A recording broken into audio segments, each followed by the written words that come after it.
Good morning, everyone. On behalf of my co-investigators, I'm delighted to share with you very briefly a snapshot of some of the research that we've been conducting on comorbidities in breast cancer. It's only 2 weeks ago that the front page of the Medical Journal of Australia carried announcement of this paper on comorbidities in breast cancer. And really that sort of underscores that there is a growing realization that chronic conditions are common not just in general population, but also in people who are diagnosed with cancer. And in fact, in breast cancer, they are more common than general population. What we don't know as much is how these conditions impact on well-being and how well they are managed in Australia.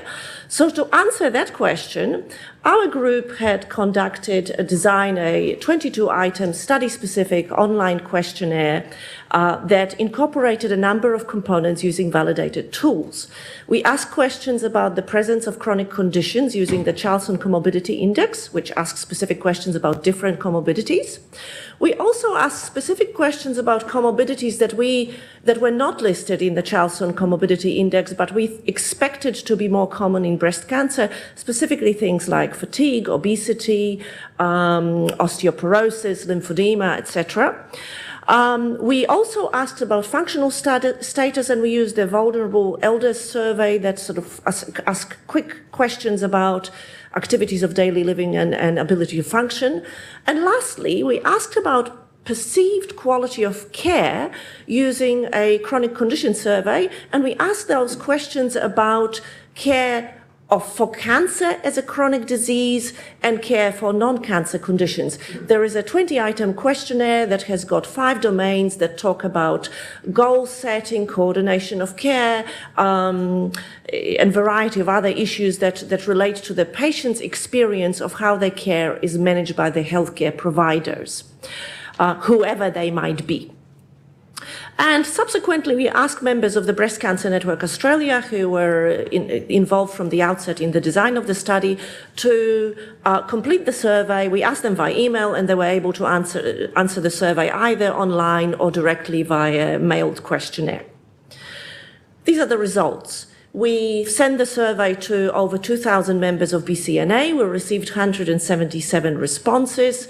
And briefly, all the responders were women.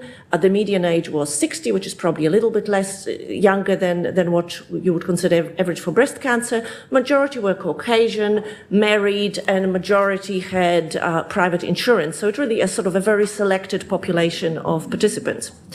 And this is the data on comorbidity. And what we had found was that, first of all, just to highlight a few points, chronic conditions were quite common.